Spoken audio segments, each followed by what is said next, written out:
Right. Good evening. Good evening. Hello, good evening. You're welcome to our today's lecture. We are still discussing the course BDT 152 Basic Dispensing Theory 1. And our topic for today is suppositories and pessaries.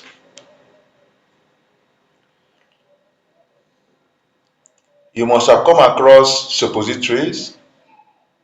It's a kind of dosage form they insert through the anus.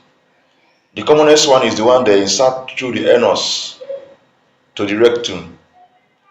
It's called rectal suppositories. Some medicaments for treatment of hemorrhoids, something like anosol, and also for sometimes extremely high temperature, you see things like even paracetamol appearing as what suppository, even diclofenac. So, but what the point there is that it is inserted through the anus. That is the rectal suppository. That is the commonest one. There are other suppositories, even the pessaries, the one that insert through the vagina is a type of suppository known as vaginal suppository.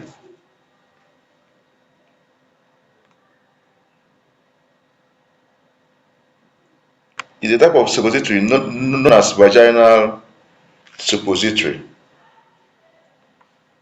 Alright, so without wasting time, we dive into the what suppository actually means. By way of definition, suppository can be defined as a medicated solid dosage form that is generally intended for use in the rectum, vagina, and to a lesser extent, the urethra. Now, one thing with suppository is that after the insertion, they either melt or soften at the body temperature, while the vaginal one, that is this pessary, sometimes the ones we sometimes call pessary anyway, they are also made to be in form of compressed tablets. This one now, they disintegrate in the body fluids. Pessaries disintegrate in the body fluid. That is the vaginal suppository. Whereas the rectal suppository, they dissolve, they melt, or soften at body temperature in the what? Rectum. Now let's look at the BP definition of suppository. According to BP, British Pharmacopoeia, suppositories are solid single dose preparations. Their shape and volume and consistency are suitable for what? Rectal administration. Suppositories are solid single dose preparations whose shape, volume, and consistency are suitable for rectal administration. Now, let's look at pessary. Pessary are also single dose preparations. Pessary come in different shapes, but they are usually ovoid, and their volume and consistency are suitable for insertion into the vagina. Now, pessaries contain one or more, both pessaries and suppositories, they may contain one or more active ingredients that are dispersed or dissolved in case of pessaries in suitable bases that may be soluble or dispersible, that is pessary, or melt at body temperature, that is suppositories. Now, the excipients used in both pessaries and suppositories, you see things like diluents, adsorbents, surface active agents, lubricants, antimicrobial preservatives. You also see coloring materials, those ones that are authorized by a competent authority anyway. They may be added if necessary. Now, the common ingredients we normally see in pastries, even in suppository, you see things like local action antiseptics, contraceptive agents, local anesthetics. Now, you can also see various other therapeutic agents, both the one used in treatment of trichomonal infections, generally bacterial and even monilial infections. Now let's look at their advantages. Let's look at their advantages. Now, suppositories and pastries, they are normally used when oral dosage forms are not useful, when the oral routes may not be beneficial to the patient. Suppository can be used. That is, rectal route can be used. Now, for a patient that has GIT problems, that is gastrointestinal issues,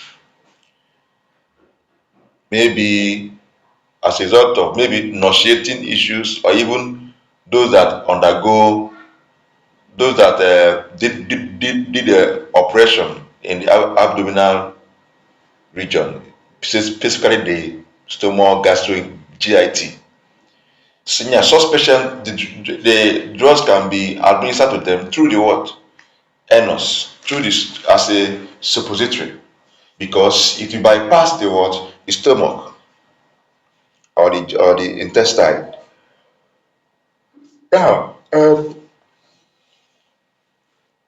suppositories are also ideal for patients, for young patients, that is pediatric patients, or even geriatric patients, or patients that are mentally retarded, because they don't, those that are not okay, mentally stable, they do not even know what it takes to even take drug. So they can be targeted, and the suppository or pastry inserted on them. Now, suppository is also good for drugs are also formulated as suppository if the drugs have GIT problems. If the drugs have GIT side effects, GIT side effects. Now, drugs that are not stable at GIT pH, or those ones that are susceptible to enzymatic attack in the GIT, can be administered as suppositories or pastries. Also, drugs with first pass metabolic effect, that is the drug that once, remember that if you take any drug, just as you eat food, any food that enters the stomach will first pass through from the stomach, having absorbed, will pass through the liver, that is, we call it the portal circulation, before entering the systemic circulation. Now the same thing, drug you take through the oral route must first, after the disintegration and the dissolution and absorption, they enter the portal circulation, that is the liver. On getting there, after the liver now, they will now, before they now go to the systemic circulation and start going to where they will act. In that liver, in the portal circulation in the liver, they can be metabolized by some enzymes in the liver. Although not all drugs are prone to this type of effect, but the drugs that are the destroy in the GI, in the liver, they are known as the what? The one that they undergo first pass metabolism. The one that undergo first pass metabolism. Alright, so those drugs, it's better to be formulate them as what? As pastries or suppositories. Now, there are also drugs that have unacceptable taste or even odor. Those drugs, such drugs, such drugs can be administered as as pessaries or suppositories. So the drugs that will have unacceptable taste, so that they will not have any business with the taste and odor. So just as for formulation, they can just as suppository, they can just be inserted in the anus. Now, suppository and pessary can also be used for drugs that may be abused. Maybe those that want to commit suicide. So such drugs that are prone to be abused in terms of suicide, it's better to formulate them as what? Suppository, because a lot of things are involved. Before the person will now go and start inserting it in the anus, and before it will now disintegrate and start, the person would have even have a rethink or whether to use this drug or not. Now let's look at disadvantages of suppositories and pessaries. Yeah, in the rectal and vaginal mucosa, they can, specifically in the rectal mucosa, some drugs can cause irritation in the mucous membrane. Very important. Some drugs can cause, what is it called? Some drugs can cause irritation there. Then also there are some people that, due to their tradition, or maybe even religious belief, cultural belief as the case may be, they don't accept anything that has to do with aversion, maybe inversion or even inserting anything in their body. So such people, you see that suppository may not work for such people. So so that means you cannot such there's now a limitation for a drug that could have been formulated as suppository. So they will start looking at other dosage form they can use. So it's a disadvantage. Then also drugs that, sometimes, because of the, maybe due to how the suppository or pessary is formulated, maybe because of error or whatever in the formulation. Of course, you need to store them in a temperature that they will not leak or melt before use. So there's high tendency of leakage when drugs are formulated as suppository. So it's a disadvantage. Of course, instead of keeping a drug at a normal room temperature, you start going to store it. That stress is also a disadvantage. Yes. Okay. Now, sometimes there may be incomplete absorption. Suppository is not that easy to prepare, store. A lot of things may go wrong, and you may find out that there may be incomplete absorption of the active ingredient from the suppository. And there is inter and intra-subject variation. There may be changes in variation of how people react to the drug. So you cannot actually say that this is specific that this is how, predict this is how it will go when you use it in different people. There is variation. Of course, proctitis is the what? Inflammation of the rectal mucosa. So there's tendency, because of the possibility of irritation, proctitis can ensue. Of course, when the rectal mucosa is irritated so much, there could be what? Inflammation there. So proctitis is also an issue. It can occur. As I said before now, suppository is tedious, it's not easy. So because of that, now large scale production of suppository is difficult and it's costly. That's why suppository is very expensive.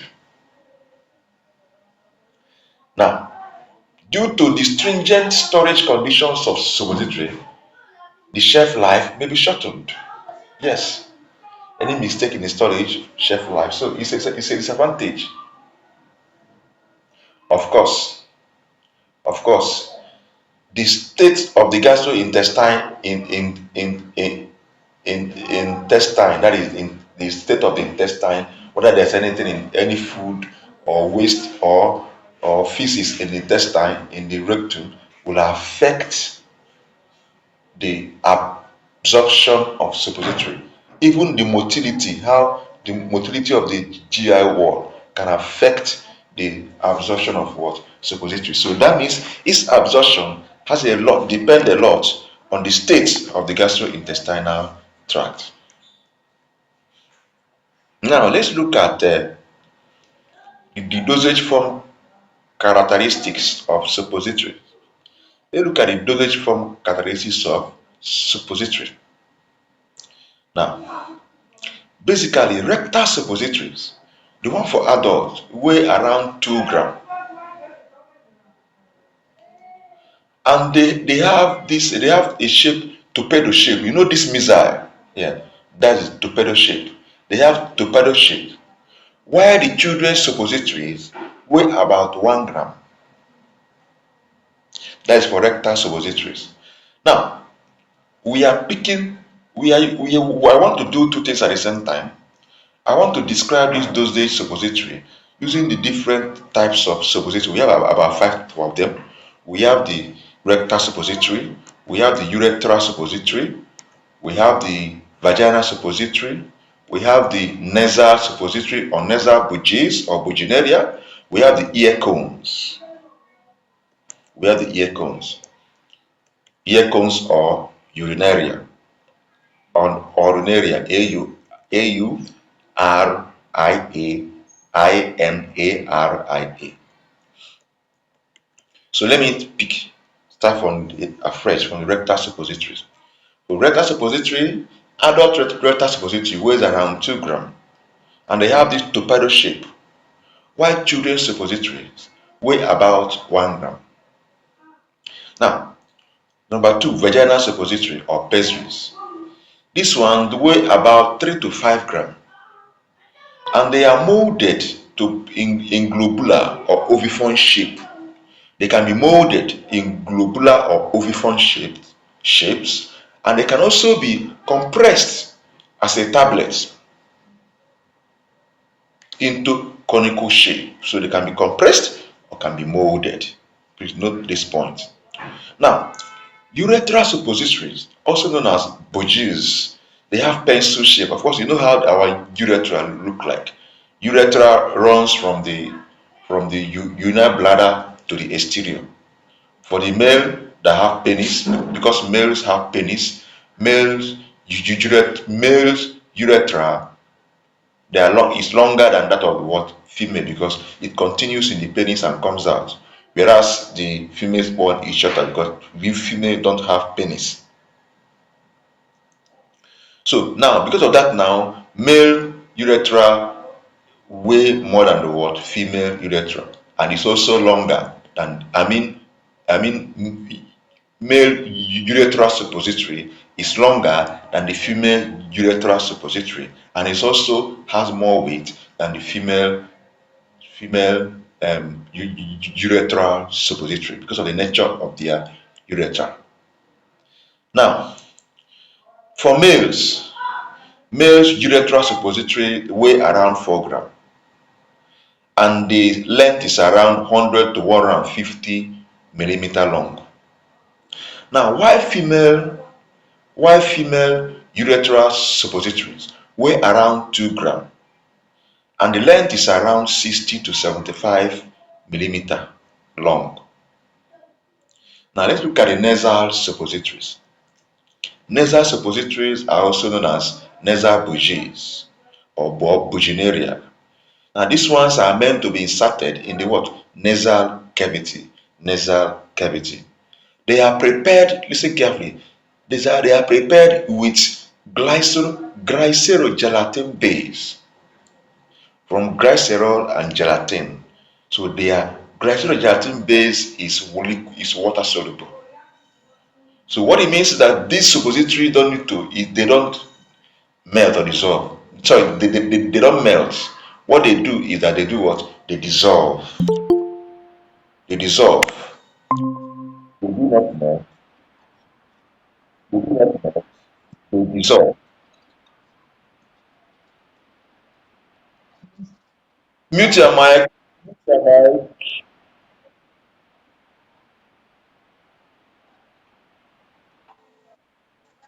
All right. So they do not melt.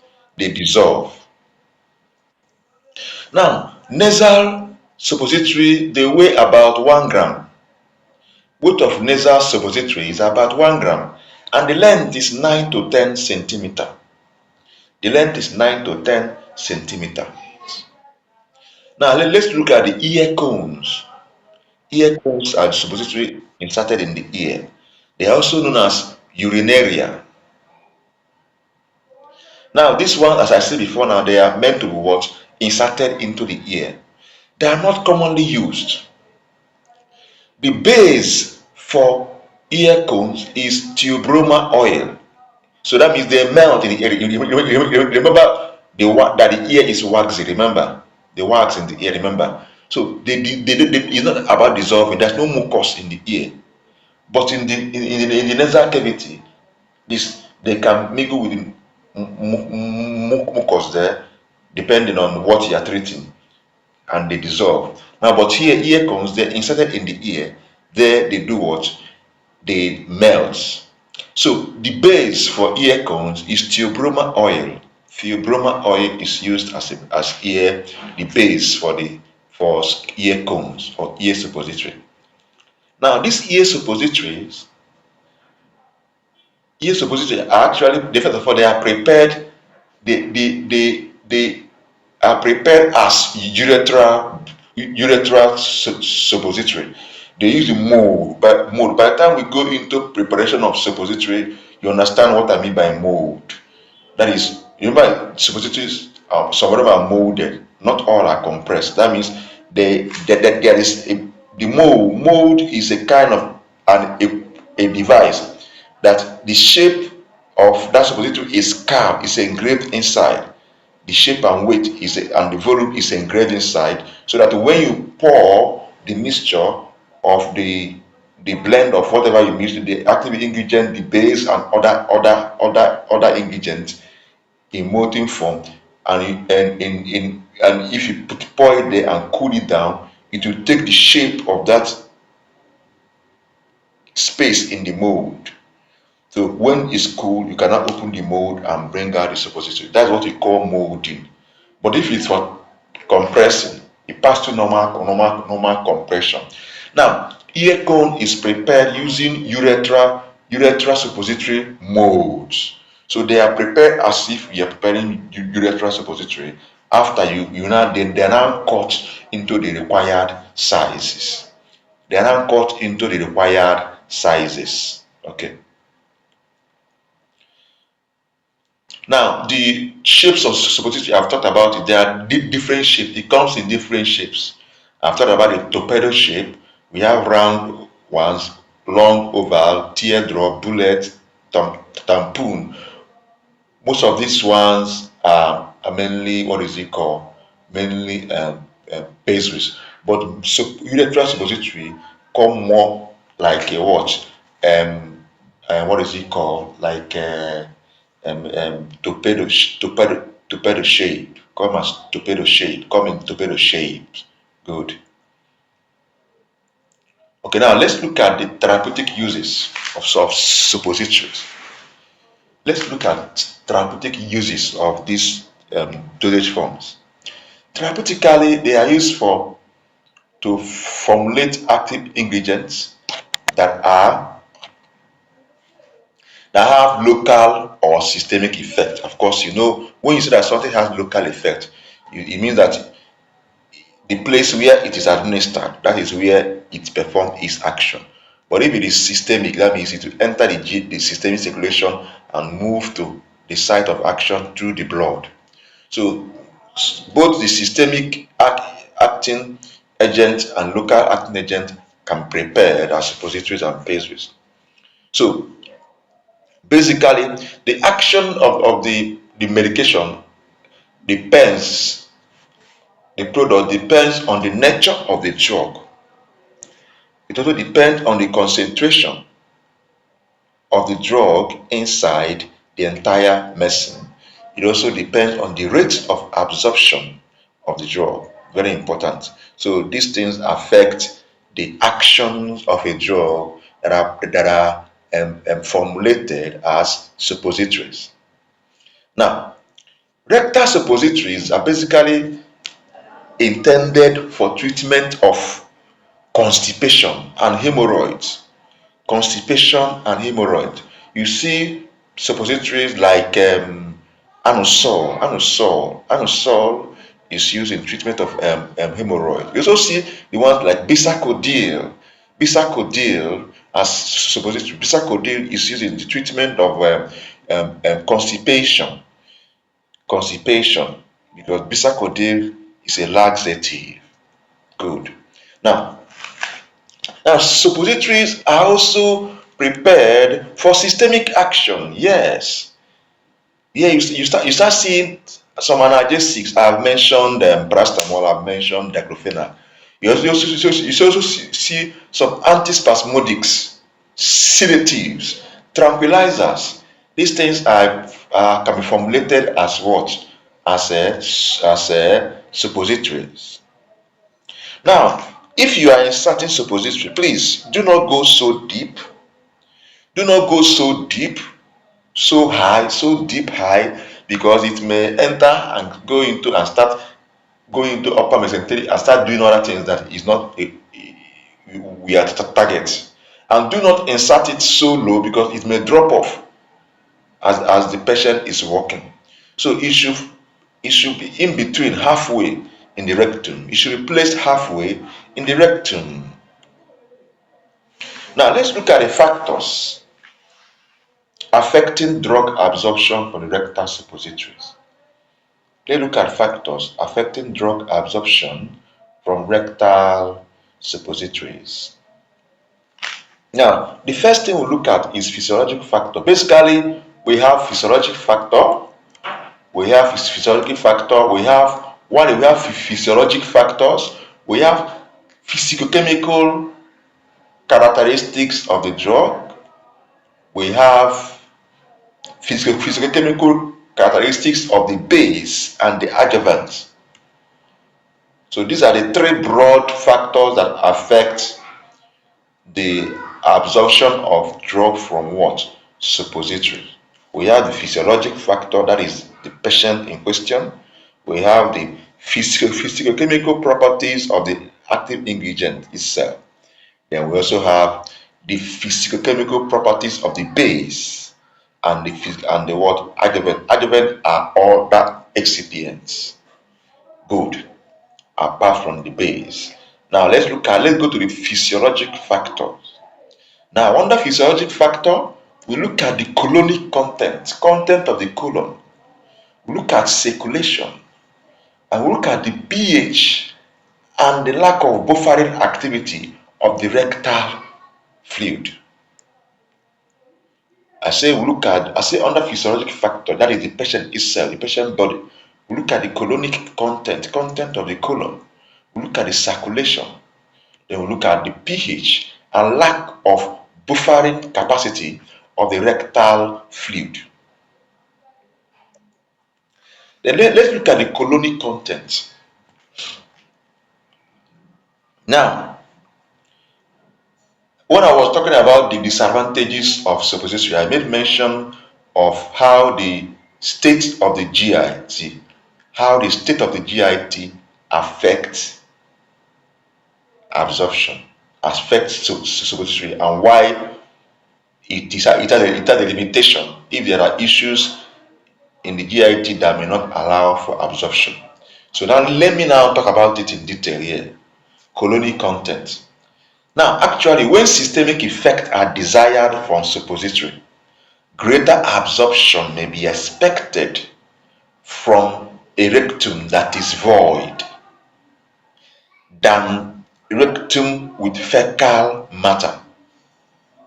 So evacuation enema may be administered before insertion of a suppository. Now, what am I trying to say? That a rectum filled with fecal matter, that is physics, there may be an issue trying to absorb the drug from the what? From the suppository. Because the fecal matter there will affect the absorption. It will reduce absorption.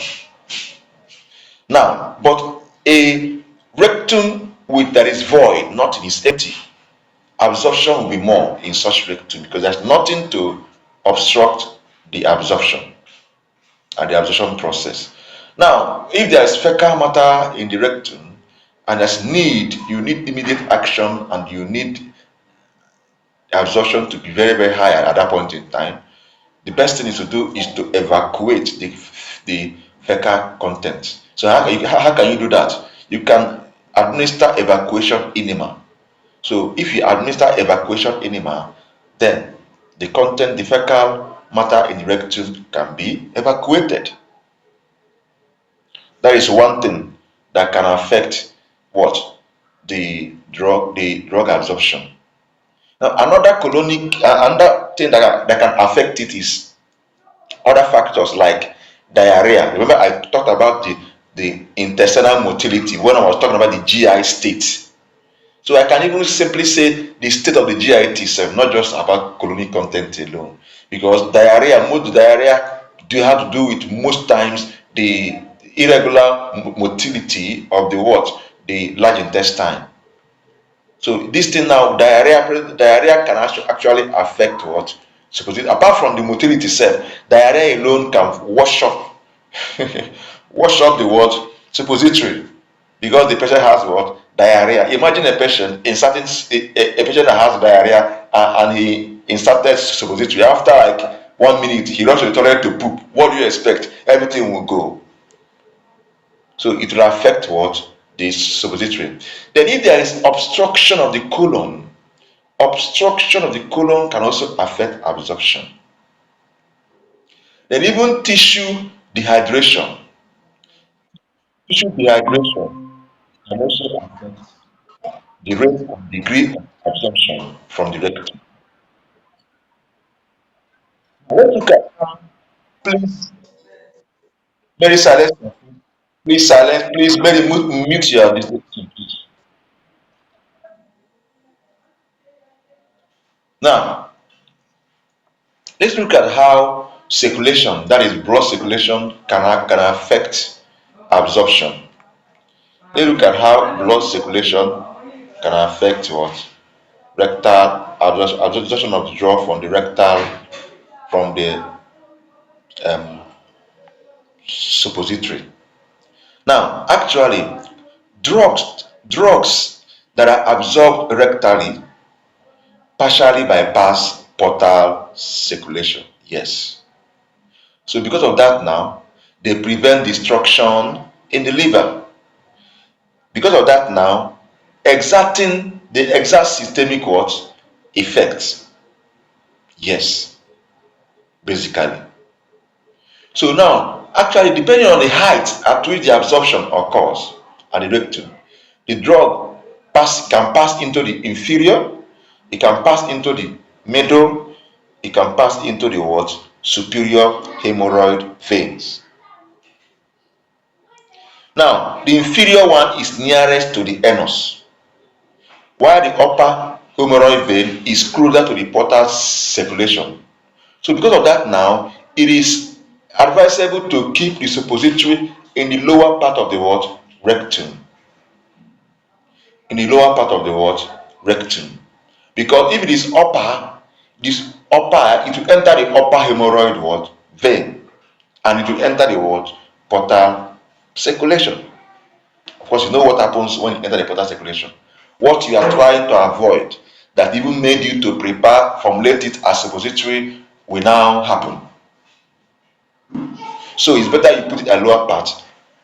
The best at the middle, not below, not so low, so it doesn't fall off. So about 50% to 70% of drugs that are administered rectally go directly into the general circulation. 50 to 70%. So it's something is not bad. If 50 to 70% is administered that are administered rectally go directly into the general circulation, is good. It's not bad. Now let's look at how the pH and lack of buffering capacity of the rectal fluid affect absorption of drug from the what rectal from what suppositories. Now basically rectal fluids are neutral. They have pH of about 7.8. They have no effective buffer capacity. Now the barrier that separates the colon, the lumen of the colon, from the blood is preferentially permeable to the unionized forms of drug. And because of this now, absorption of drug would be enhanced by change in pH of the rectal mucosa by targeting to increase the proportion of what unionized drugs, because unionized drugs are more absorbed. So as you are formulating the drug, this is what you target. Anything you work on the pH in such a way that you go to pH that will favor more of what unionized what drug. Very important, because the rectal fluid doesn't have buffering capacity to do all these things. So these are what you that put into consideration while formulating suppositories. We are done with the physiologic factors. Now let's look at my okay. Let's look at the physicochemical characteristics of the drug. Physicochemical characteristics of the drug. Now, basically, the first point I want to make here is I want to look at the lipid solubility of a drug. We look at the partition coefficient. The drug itself, the first point under physiological characteristics is the what? Lipid water solubility. That is partitioning, how the drug is partitioned in water and lipid. Now, basically, the lipid water partition coefficient of a drug is important in selecting the suppository base, and in anticipating drug release from the base. So the lipid, I said that the lipid water partition coefficient of a drug is important in selecting the suppository base, and at the same time in anticipating the release of drug from the base. Now, lipophilic drugs, that is drugs that are more distributed in fatty suppository base, they have fewer tendencies to escape to the surrounding fluids. I said that lipophilic drug, lipid-liking drugs, they have fewer tendencies to escape to the surrounding fluid, while the water-soluble drug are preferred in fatty base. They are preferred in what? Fatty base suppository. This water-soluble base, something like a polyethylene glycol, which dissolves in what? Rectal fluid. It releases both what? Water soluble and oil soluble what? Drugs. So these are things you put into consideration. Please let me say this again. If you are using lipid fatty suppository base, if you are using fatty suppository base, now lipophilic drug in fatty suppository base, they have fewer tendency to escape, whereas the water soluble base when used in water soluble salt when used in fatty base, or even when used as water in water soluble base, they tend to do what? Release faster. They tend to do what? Release what? Faster. Now let's look at degree of ionization. Let's look at degree of ionization. How does degree of ionization affect absorption? Now, basically, the barrier separating the colon, the lumen of the colon from the blood, is preferentially permeable to, as I said before now, to ionized forms of drug. So because of that now, absorption of drug will be enhanced by increasing the what? Proportion of the what? Unionized forms of drug. So anything you are doing, be it this pH control or whatever you are doing to increase the proportion of unionized drug, then it will help in ensuring that these drugs are are more in unionized form, so that they will not be what? More what? Absorbed. Now let's look at the concentration of a drug in the base. Let's look at the concentration of a drug in the base as one of the physical chemical properties of the drug that affect its absorption. Now, the more the more drugs in a base, the more drug will be available for what? Absorption. Is give and take. The more drugs in a base, the more drug will be available for what? Absorption. So if the concentration of the drug in the intestinal lumen is above a particular amount, the rate of absorption is not changed by any further increase in concentration of the drug. Therefore, in general, the rate limiting step in drug absorption from suppository is the partitioning of the dissolved drug from the melted base, and not on the rate of solution of drug in the body fluid. Please note this point. For suppository, of course, the rate limiting step of anything is the most important step, critical step, that if there's any issue at this step, there's a problem with the release, especially when we are discussing dosage forms. Now, the rate for suppositories now, the rate limiting step of drug absorption from suppository is the partitioning of the dissolved drug from the melted base.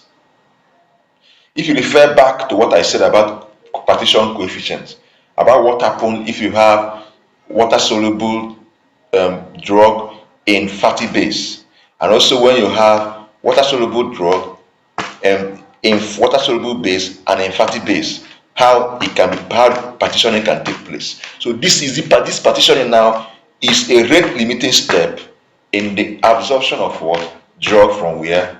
Suppository. Very important we understand this. So it's not merely the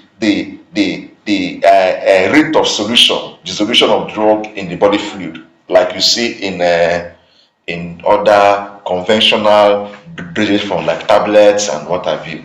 Even though pessaries is quite different, because pessary now is mainly pessary is deals with more of what is it called, dissolution.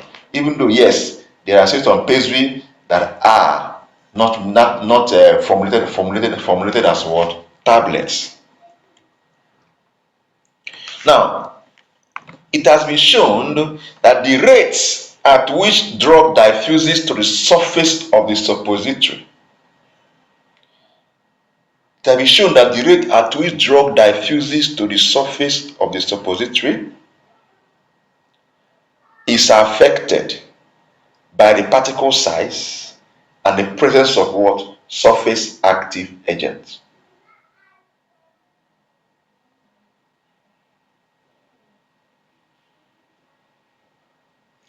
I said, let me repeat myself. I said that the rates, of course, let me break it down Well, we are talking about how drug is released from the suppository, about how drugs are being released from the where suppository. So in general, the release of this drug from suppository is affected by presence of surface active agents, particle size, the rates at which the rates at which the drug diffuses to the surface of the what suppository. Remember that we have this active ingredient is inside the what suppository, so it will diffuse from the internal part of the what moiety to the external part, from the internal to the what external part. So this the diffusion from the center to the surface. How does it get to the surface? At what rate? It affects its what? Drug release from the that suppository. That's what I'm trying to make. Then also the particle size can also affect the rate of release from the suppository.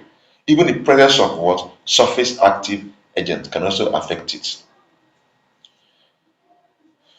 Alright. I hope we are still together. Hello? I hope we are still together. Hmm?